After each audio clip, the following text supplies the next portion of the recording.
నిన్నటి రోజున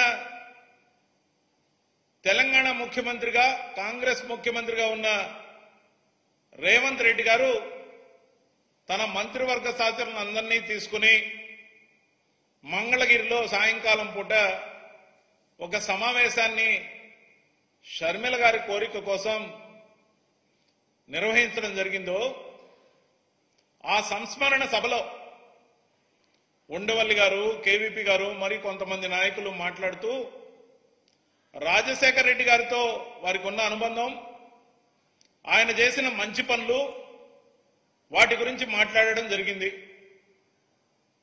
అంతేకాకుండా కొందరు ఒక అడుగు ముందుకు వేసి తిరిగి కాంగ్రెస్ పార్టీ ఆంధ్రప్రదేశ్లో మళ్లీ లేచి నిలవాలని కోరుకోవడం జరిగింది. కానీ వాళ్ళందరూ కన్వీనియంట్ గా మర్చిపోయిన ఒక అంశం ఏదైతే ఉందో, విభజన చట్టం ద్వారా ఆంధ్రప్రదేశ్ ని అన్ని విధాలుగా నడ్డి విడిచిన కాంగ్రెస్ పార్టీ ముఖ్యంగా ఆంధ్రప్రదేశ్ లో భూస్థాపితమైంది కాబట్టి, దానికి జవసత్వాలు లేని పరిస్థితి వచ్చింది కాబట్టి దాన్ని ఎలాగైనా మళ్లీ లేచి నడిచేలా చేయాలనే వాళ్ళ తాపత్రయం తప్పు కానప్పటికీ ఆచరణ సాధ్యం కాని విషయంగా మనందరికీ తెలుసు. స్వర్గీయ వైఎస్ఆర్ గారి గురించి ప్రతి ఇంట్లో ఏ విధంగా అయితే ఈరోజు ఆయన చిత్రపటాన్ని నమస్కరించుకుని వాళ్ళ భవిష్యత్తుకు బాటలు వేసిన నాయకుడిగా కీర్తిస్తూ ముందడుగు వేస్తున్నారో, అదేవిధంగా ఈ రోజున ఆయన వారసుడిగా వైఎస్ జగన్మోహన్ రెడ్డి గారు స్థాపించిన వైఎస్ఆర్సీపీ పార్టీ ప్రజల్లో అంతగా వేళ్లూనుకుని అనేక సంక్షేమ కార్యక్రమాలు, తండ్రి ఓ 4 పథకాలతో చిరస్థాయిగా నిలిచిపోతే కొడుకుగా అనేక సంక్షేమ కార్యక్రమాలతో పాటు ఒక్క రూపాయి అవినీతికి తావు లేకుండా 2,70,000 కోట్ల రూపాయలు సంక్షేమ పథకాల ద్వారా పేద ప్రజల్ని కులం, మతం, ప్రాంతం, పార్టీ, వర్గాలు చూడకుండా పేద ప్రజలందరూ నా వాళ్ళు, పేదల కోసం నేనున్నా, వైఎస్ఆర్ గారు ఆ రోజుల్లో 2 అడుగులు మీకోసం ముందుకు వేస్తే 4 అడుగులు ముందుకు వేసి మిమ్మల్ని నడిపిస్తా అని చెప్పిన మాట నిలబెట్టుకున్న వైఎస్ జగన్మోహన్ రెడ్డి గారు ప్రజల మనస్సుల్లో గొప్పగా ఉన్నారు. ఎలక్షన్ మాయాజాలం అంటారా? అది ఎన్డీఏ మాయాజాలం. దాంట్లో ఏం జరిగిందో లోతులకి ఈ దశలో వెళ్ళకపోయినప్పటికీ ప్రజలందరికీ అర్థమవుతోంది. ముఖ్యంగా ఏ మాయ చేసి గెలిచారో, ఏం చేసి గెలిచారో ప్రజలందరూ చర్చించుకుంటూనే ఉన్నారు. ఇది ఒక నిరంతర సబ్జెక్ట్. వచ్చే ఎలక్షన్ వరకు కూడా దీని మీద ప్రజల్లో చర్చోపచర్చలు జరుగుతూనే ఉంటాయి. కానీ కాంగ్రెస్ పార్టీ అన్ని విధాలుగా నష్టపరిచిన ఆంధ్రప్రదేశ్లో వారసత్వం కోసం ఇంట్లో ఏదో తగాదా ఉందని కోపంతో బయటకు వచ్చి నానా మాటలు మాట్లాడి వైఎస్ జగన్మోహన్ రెడ్డి గారి గురించి మాట్లాడకూడని మాటలు అనేకం మాట్లాడిన షర్మిల గారిని నాయకత్వాన్ని ఇచ్చి ఆమె ద్వారా కాంగ్రెస్ లేచి పరిగెడుతుందని నమ్మిస్తామంటే ఆంధ్రప్రదేశ్లో అది అమలయ్యే కార్యక్రమం కాదు. ప్రజలను మిమ్మల్ని ఎప్పుడూ దగ్గరికి తీసుకోరు. ఎందుకంటే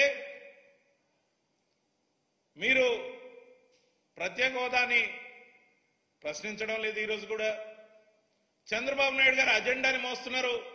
ఈ రోజున ఆంధ్రప్రదేశ్ లో షర్మిల గారి నాయకత్వంలో కొనసాగుతున్న కాంగ్రెస్ పార్టీ చంద్రబాబు నాయుడు గారి టీడీపీకి తోక పార్టీ. ఎందుకని అనాల్సి వస్తుందంటే, ఇప్పుడు అధికారంలో ఉన్నది రైట్ నౌ చంద్రబాబు నాయుడు గారి ప్రభుత్వం, ఎన్డీఏ ప్రభుత్వం. కానీ వాళ్ళని నిలదీయడానికి ఈమె దగ్గర మాటలు లేవు, మాట్లాడటాలు లేవు. ఎంతసేపు అన్న మీద అక్కస్తో వారసత్వం కోసం వైఎస్ఆర్ గారు జపం చేస్తున్న షర్మిల గారు, మిమ్మల్ని సూటిగా అడుగుతున్నాం.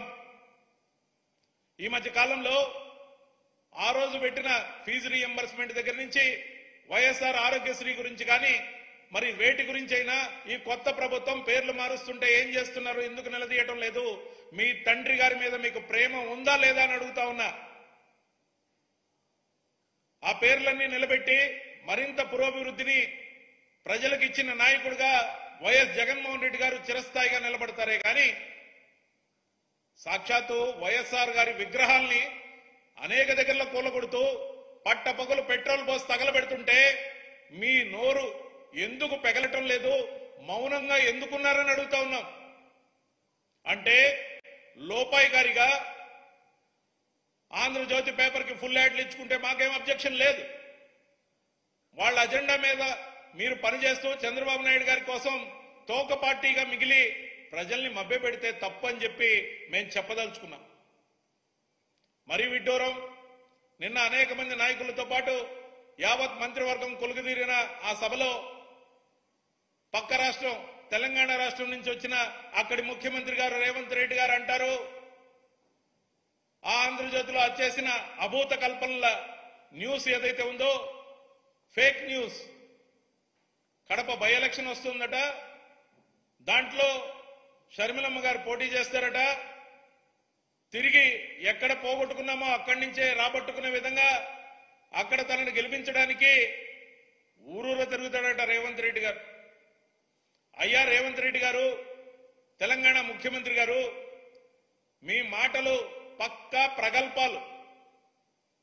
ఎందుకని ఈ మాట అంటున్నామంటే మీరు ముఖ్యమంత్రిగా ఉండి మీ సొంత జిల్లా మహబూబ్ నగర్ లో కాంగ్రెస్ అభ్యర్థిని ఎంపీగా గెలిపించుకోలేక బీజేపీకి సంబంధించిన డీకే అరుణ గారు గెలిస్తే నోరు తెరిసి చూస్తూ ఉండిపోయారేనే. మరి మీరు అక్కడ ఊరూరా మండలం మండలం లేకపోతే నియోజకవర్గాలు తిరగలేదా, టైం లేదా? మీరు నివాసం ఉంటున్న హైదరాబాద్ మహానగరంలో ఉన్న సికింద్రాబాద్ ని కాంగ్రెస్ కోసం గెలిపించుకోలేని మీరు కడపకు వచ్చి ఏదో చేసేస్తారని ఈడ ప్రసంగాలు ఇవ్వడం ఎంతవరకు గొప్పగా అనిపిస్తుందో తెలియదు. కానీ ఆంధ్రప్రదేశ్ ప్రజలు మీ మాటలు నమ్మేందుకు సిద్ధంగా లేరు. ఎవరు అవునన్నా ఎవరు కాదన్నా మీరు చంద్రబాబు నాయుడు గారు ఒకే నాణ్యానికి రెండు వైపులా. మీ లోపాయికారి బంధం ఏదైతే ఉందో ప్రజలందరికీ స్పష్టంగా తెలుసు. మీరు ఎంత భ్రమింపజేయాలని చూసినా మరింకో మాట అన్నారు, బీజేపీ అంటే బాబు జగన్ పవన్ అని. మేము అడుగుతున్నాం రేవంత్ రెడ్డి గారు, బీజేపీ అంటే బీజేపీనే, దాంట్లో చేరి ఎన్డీఏ పార్ట్నర్లుగా ఉన్నది బాబు పవన్ మాత్రమే.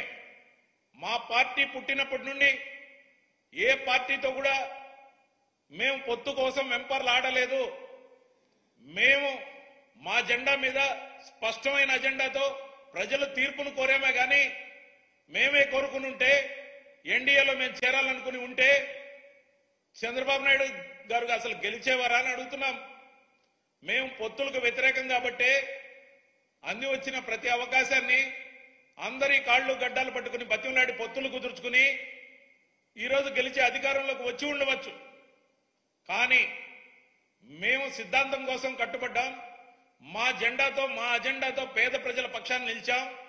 4 రోజులు వెనక ముందైనా ప్రజలు వాస్తవాలు తెలుసుకుంటారు. కానీ ఈ బ్రేక్ పీరియడ్ ఏదైతే ఉందో కొంత సమయం ఈ ప్రభుత్వానికి ఇవ్వాలనుకున్నాం కాబట్టి ఆ సమయం గడిచాక ఈ ప్రభుత్వం అమలు చేయని హామీల గురించి, ఈ ప్రభుత్వం మోసకారి విధానాలు ప్రజల పట్ల అవలంబిస్తే వాటి గురించి ప్రజల గొంతుకై ప్రజలతో కలిసి మమేకమై రోడ్లెక్కి పోరాటాలు చేసే సత్తా ఆంధ్రప్రదేశ్ లో ఒక వైఎస్ఆర్సీపీకి మాత్రమే ఉంది. వైఎస్ఆర్సీపీ పార్టీ ఆంధ్రప్రదేశ్ కు మాత్రమే పరిమితమైన పార్టీ, ఆంధ్రప్రదేశ్ ప్రజలకు మాత్రమే అంకితమైన పార్టీగా వైఎస్ జగన్మోహన్ రెడ్డి గారు స్పష్టంగా చెప్పారు. మాకున్న ప్రేమ ఆంధ్రప్రదేశ్ పైన ఏ విధంగా ఉందో స్పష్టంగా వ్యక్తం చేయడం జరిగింది. ఇది మా విధానం. కానీ చంద్రబాబు నాయుడు గారు ఇక్కడ అధికారంలో వస్తే తెలంగాణలో పార్టీని నిలబెడతానంటాడు, లేకపోతే దేశంలో చక్రం తిప్పుతానంటాడు. మేము అడుగుతున్నాం చంద్రబాబు నాయుడు గారిని, అద్భుతమైన అవకాశం మీకు ఈ రోజున ఏర్పడింది. ఆంధ్రప్రదేశ్ కి ప్రత్యేక హోదా, లేకపోతే రకరకాల పెండింగ్ ప్రాజెక్టులు అమలు గాని ఏవైతే విభజన చట్ట హామీలు వాటి గురించి మొన్ననే మాట్లాడుకున్నారు కదా, వాటి నుంచి కాస్త చెప్తే బాగుండేది రేవంత్ రెడ్డి గారు అని చెప్పదలుచుకున్నాం. ముఖ్యంగా ప్రజల్ని ఏమార్చే కాంగ్రెస్ పార్టీని ఆంధ్రప్రదేశ్ ప్రజలు ఎవ్వరూ నమ్మవద్దు. ఎప్పటి వరకు నమ్మవద్దంటే కేంద్రంలో తిరిగి కాంగ్రెస్ పార్టీ అధికారంలోకి వచ్చి ఆంధ్రప్రదేశ్ కి ఇదమిత్తంగా ఏదైనా చేసి వాళ్ళ తప్పులను ఒప్పుకొని చెంపలేసుకుని ఆంధ్రప్రదేశ్ ప్రజలకు క్షమాపణ చెప్పే వరకు ఆంధ్రప్రదేశ్ ప్రజలు కాంగ్రెస్ పార్టీని నమ్మవద్దు. అది షర్మిల గారు కావచ్చు, మరెవరైనా కావచ్చు. కాంగ్రెస్ పార్టీ చేసిన పాపమే విభజన చట్టం ఆంధ్రప్రదేశ్ కి నష్టం.